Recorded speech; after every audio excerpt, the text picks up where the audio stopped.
It's become part of the city's culture, identity, history. But this sport goes beyond the fortress. The Scarlet and Gray. The UNLV men's hockey team has dominated. Our boys in silver. It's a great opportunity, it's a great challenge, it's the right time. It feels right. The Monsters in the north. The Golden Knights are beefing up their minor leagues with the Night Monsters. They begin playing this upcoming season. And the next generation. When we scored the overtime goal, it's like, really? That just happened? The Vegas Junior Golden Knights girls made history by becoming the first female hockey team to represent the state. They live at the rink. They love the game. Vegas wanted hockey, Vegas got hockey. Covering every local team on the ice, this is Hockey in the Desert Weekly. Welcome inside another edition of Hockey in the Desert Weekly. I am your host, Vince Sapienza. The Golden Knights continue to stay perfect at home. The Silver Knights, not so much. But the Skatin Rebels remain in the top 5 rankings. Now, before we get too far up the ice, let's fire home a snapshot of what's in store over the next 30 minutes. We've got all your action from the week that was. A milestone evening for Tomas Hertl. We introduce you to 2 of the newest Silver Knights, Addison and Lavoie. We'll give you an update from Tahoe. Plus, as always, the Skatin Rebels in studio to talk about their hot start to the season. But first, we go to LA, where, well, this one spun out of control for the guys in gold. In the first, Ilya Samsonov knocks this one right to the stick of Warren Foegele. Vegas trailed 2-0 after 1, and then in the second period, the Kings continued to skate circles around the Knights. Brant Clark putting Pietrangelo on the highlight reel, giving Andrzej Kopitar the easiest goal of his illustrious career. Tanner Pearson felt right at home back in LA. The former King cashing in from the slot, his 3rd of the season right there. And then in the final frame, Pavel Dorofeyev scores his 5th and 6th goals of the season. First one on the power play right there, and then the second is a beauty backhand, though it was too little too late as the Knights remain winless on the road, 6-3. You definitely want to be a good road team as well, right? You can't just rely on trying to win 41 home games, I guess. But yeah, it's something that we need to get better at. We're giving up far too much on the road. It's weird because we seem to play a pretty simple game on home ice. It's not like we're doing anything crazy. We're finding our goals, crashing the net. We're not giving them anything. We're protecting the net front, and then get out on the road, we just lose it. So I don't really know what to tell you right now, but definitely got to address it.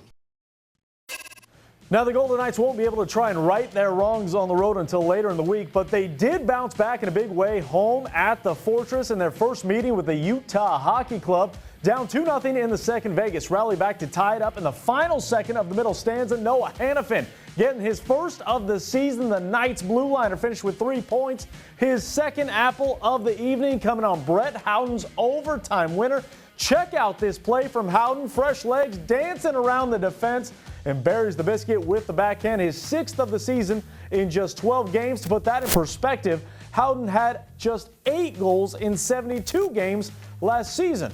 Afterwards, the 26-year-old was asked what's been different this time around. You know, I think I've just built confidence over the years. You know, obviously getting the chance to play with Hertl as well. You know, a world-class centerman. So, you know, and then obviously Pav playing the way he's playing. So, I mean, it goes a lot to your line mates too, the way they play. So I'm just trying to, you know, balance, you know, some energy and, you know, play a good two-way game and try to bring offense when I can. You know, you're a first-round pick and you go through some things and maybe you have to change your game, and now the confidence is coming back for why he was selected there, you know, because he had some finish, and we're trying to tap into that and allow him to free him up a little, play him higher in the lineup so we get some of those opportunities. And if he can do it, great. So far he has. So that's great for the team. Now, aside from tying the franchise record for 8 straight wins on home ice, Tomas Hertl hit a milestone of his own. Point number 500 after earning an assist on Dorofeye's 7th of the season. Hertl has 16 points in 18 regular season games with Vegas. The other 484 coming with San Jose. Yeah, obviously, you know, I'm really excited about that. It's a nice milestone, you know. It was a lot of grind to get there, you know. That's really happy about it, but I'm more happy, definitely we won the game, and but I'm just not now looking for the power because he's hot and he can score goals, so it's fun to watch him right now. Now, over the weekend, the Golden Knights held their annual A Golden Knight Charity Gala, where all proceeds support local nonprofits through the VGK Foundation. And while this was the 6th such event, it was the first time our cameras were allowed inside. The numbers keep going. We have over 700 people tonight. It's just great to see new faces and the same ones from year after year because we appreciate the support. It started from our ownership all the way, the trickle-down effect to the players and the staff is being involved in our community. Our community has supported us from day one, and we like to feel that we can provide them with a product on the ice that they can be proud of coming to games, and we're just excited. It's just like talking to your neighbor. You're here to have fun, raise some money for a really good cause, which is our VGK Foundation, and put it back into the community that everyone loves so much and is so very happy to be a part of. It's the fans getting to see the players off the ice, and it kind of just like normalizes them. It's a fun time to dress up. It's just a great time to be a part of the Golden Knights. All of us are grateful to be a part of this community. We get to live here. We get to live in a beautiful city. When you get chances like this to mingle with fans, it's special, and ask them how their day is going, how their year is going, and they're asking the same about us, and that's part of being a community.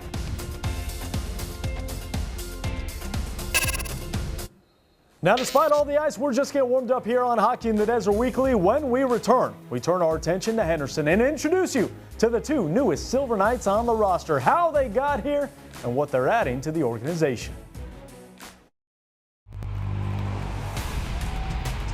You're watching Hockey in the Desert Weekly. Welcome back inside Hockey in the Desert Weekly. The Silver Knights off to a sluggish start, a little more than 3 weeks in.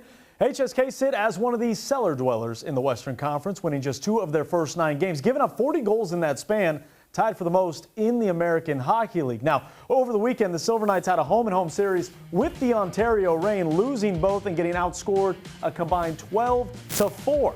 Henderson have lost 6 of their last 7, and to make it worse, they remain winless at Lee's Family Forum. Here's head coach Ryan Craig following Friday night's home loss. They were ready to battle and compete from the start. I didn't think we were. Sums up the first minute to the last minute. For me, disappointing for our whole group, staff included. We're on this together. For us not to have a home win here through the first 5 is obviously very disappointing. It's not often an American League team like the Silver Knights get the opportunity to add a player who spent the last 2 full seasons in the National Hockey League and is under the age of 25. But that is exactly what the Silver Knights were able to do when signing Calen Addison last month. An offensive defenseman with all the talent in the world, now looking for a fresh start here in Henderson.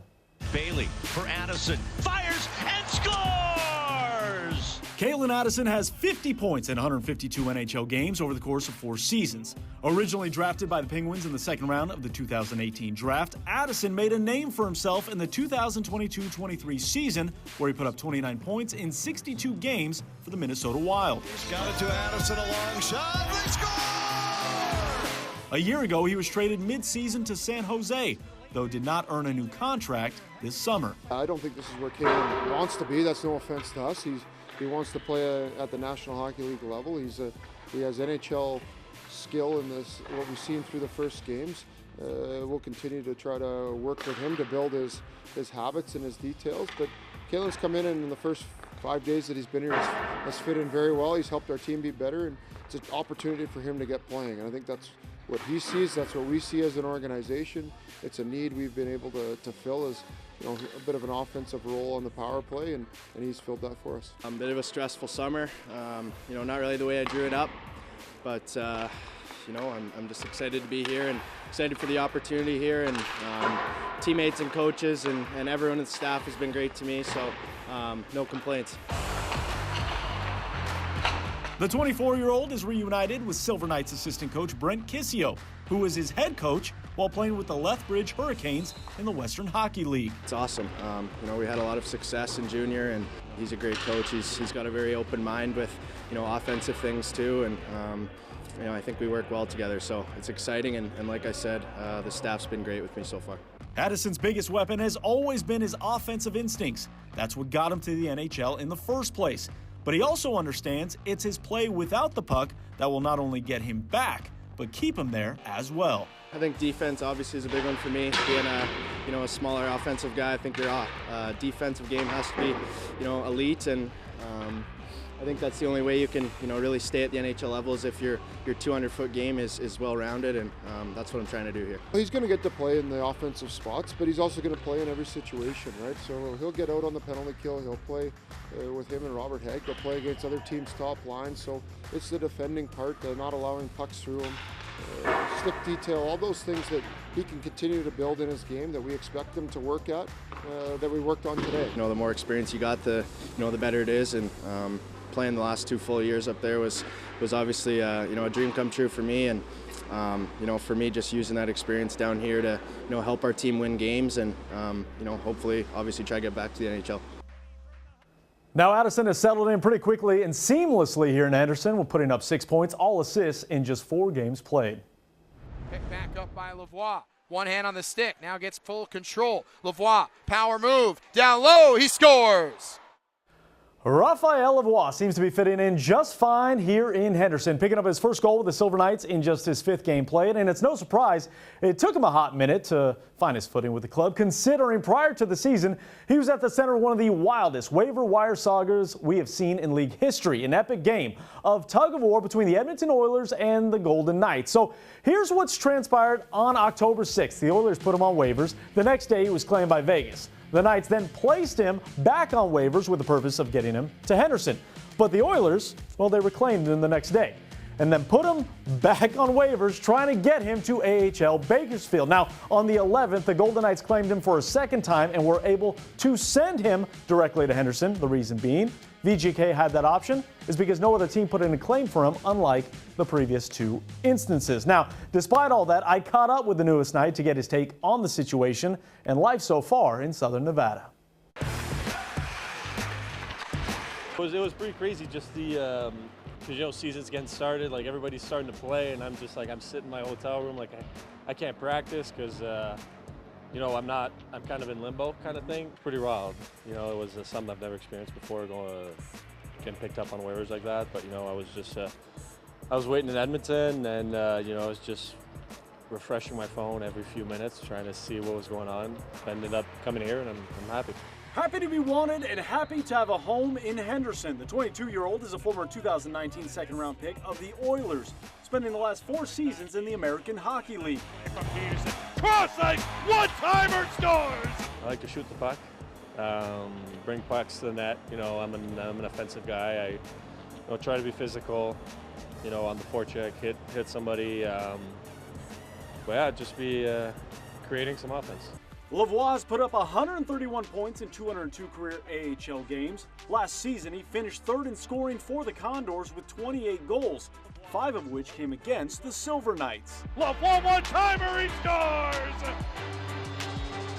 Raphael Lavoie, and he and the Condors have a 2-1 lead. Well, we saw him 8 times last year. He's a really gifted offensive player. Big, heavy shot, moves well. For us, it's a matter of getting him in here, getting him climatized, and under our evaluation as an organization, we're very excited to have him. That's from Vegas through Henderson here. We know what he brings to our team. We're looking for him to just be a big part of what we're trying to do here. Lavoie made his NHL debut with Edmonton last season, though failed to record a point in 7 games. He's hoping time here will lead him to another opportunity in the NHL. It's little margins, like being consistently reliable on the wall, like in the D zone. Puck's coming out on your side, it's got to get out of the zone. You don't give scoring chances against. Like, you're reliable in your zone, you're reliable on the forecheck, you create stops. Like, it's just having that professional game consistently. That's probably the hardest thing to do. Always being good, even like when you don't feel good, you're still playing the right way and you're not giving up anything against you. And up north in Tahoe, the Night Monsters were in the Halloween spirit, wearing specialized superhero sweaters during their game over the weekend, and it powered them to their first series win as a franchise, taking 2 out of 3 games against the Idaho Steelheads. Now, Vegas' newest ECHL team have now won 3 of their first 5 games, with Golden Knights prospect and goaltender Jesper Vikman picking up all the victories. And don't forget, you can watch all the action from Tahoe right here on the Silver State Sports and Entertainment Network. Here's a look at the next 4 games you can see. November 16th against Tulsa, the 23rd against Kansas City, December 12th against Utah, and then once again, 15th against that same Utah club. Still ahead here on Hockey in the Desert Weekly, it is time to turn our attention to the Scarlet and Gray. The Skatin' Rebels winning streak continued to build as they bully the Buffaloes over the weekend at City National Arena. Oliver and the band get back together. Joining us in studio next. Welcome back inside Hockey in the Desert Weekly. Vince Sapienza here. We've talked gold, silver, even that Tahoe teal. Time for a little scarlet and gray. And to do that, we have to bring in the Skatin' Rebels in studio as we do every week. And joining me now is a freshman phenom. Is that a fair way to characterize Oliver Band? Sure, if you want. Boys are going to love that one. Yeah. Oliver, thanks for joining us here on Hockey in the Desert. I guess welcome to Vegas. First things first, impressions on the season, a nice hot start for the Skatin' Rebels. Talk about the camaraderie. You just beat up on the Buffaloes in a 2-game sweep over at CNA. What has the early start of the season been like for you? It's been a lot of fun. I mean, hanging out with the boys, spending all the time together during the week, in the locker room. We have a really good group of guys in there, so it's a lot of fun so far. So when we look back at the weekend that was with City National Arena and that 2-game sweep over the Buffaloes, obviously it's your first instances at home, right? And your first drinking in, soaking in what it's like to play at home. What has that experience been like for you? It's been awesome. I haven't experienced anything like it before. It's pretty special in there. We have a really good fan base, and students come out. It's awesome. It's the energy in that building's really cool. Now, from Vancouver, British Columbia, yourself, so I mean, you're from where hockey is life. So making that transition out here, one, what was so appetizing about coming to Las Vegas, and what has helped you kind of transition so seamlessly here? Well, I live in Arizona now. My parents, they moved there, so that's where I reside, and just kind of wanting to be in the desert, be close to home is a huge thing that I wanted to be, and so it's a big choice for me, yeah. So when you were looking at UNLV and Las Vegas, obviously you knew about how they finished last year, best in program history, trying to get back to how much of that has been the messaging this early part of the season, getting the details right, doing things the proper way, and just the messaging from the leadership group to where you guys want to be? It's been a huge part of the message from the coaches to us and even the older guys in the room. You know, we know where we want to be. When it comes to the last game of the season, we want to win that game, and yeah, just all the details that come through it with practice and making sure you have all the right habits. Now, obviously this week, bit of a lull, bye week, still have practices and such. How do you guys treat the bye week? You know, it's still early on the season. I know you guys are still itching to get games going and get games under your belt. What is the bye week? How do you treat it, and how do you use it to help you when you guys get back to it? Yeah, we've had a lot of injuries actually at the start of the season. We have a lot of guys that are out that can make impacts in the lineup. So just this week, trying to get caught up in school and also get healthy, whether it's treatment with our trainers and making sure you're doing all the right things off the ice. Oh yeah, there's that whole school part of the student athlete that we sometimes forget, right? Sometimes forget about that. You got to take care of that. We do. Before I let that mustache, best on the team? No chance. No chance? No chance. Who's got the best stash on the team? Preston had a really good one. I think he shaved it. He did. He was in here a few weeks ago. There was no stash. Yeah, I think he shaved it. Trying to think who else has one right now besides me. Maybe no one, but I think you're the front runner then. I think it's done. I appreciate that. Thank you. Oliver, last one for you before we let you go. As you build confidence and get ready for the grind of the end of the season, who are you looking towards, you know, as one of the younger guys on the team? I look to our captain, Dells, a lot.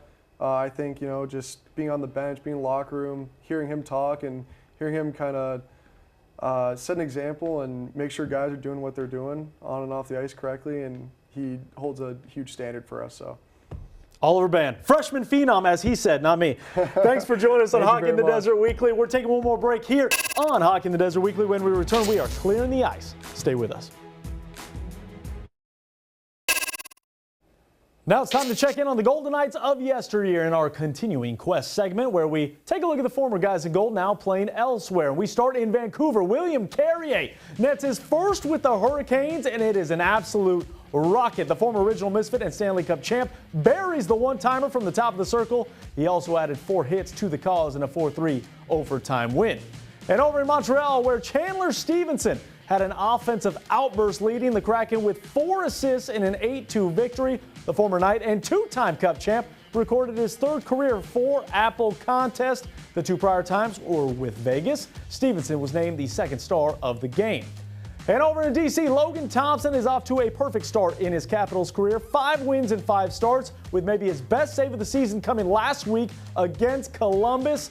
On the ice, laying down, he 2-hand swats it to keep it out. Thompson finished with 34 saves and was named the 3rd star of the game. And as we wrap up Hockey in the Desert, it is time to clear the ice, and this week we turn our attention to the Flower. Marc-Andre Fleury getting the start and the win against the Penguins in what was likely his final game played in Pittsburgh. Tonight's first star of the game for Minnesota, number 29, Marc-Andre Fleury. How about this? Sidney Crosby and Chris Letang never left the ice. As Marc-Andre Fleury is named the number 1 star. Not only is that respect, but that's just flat out love for the Flower. Tough to put into words, you know. This is my second home for a long time. We had so many great memories, you know, so many great people in the locker room throughout the years, and the fans, obviously, right? And again tonight, you know, thank you guys. You know, those were some of the best years of my life. I really appreciate it, and it's so hard to say bye, but thank you so much. Thank you.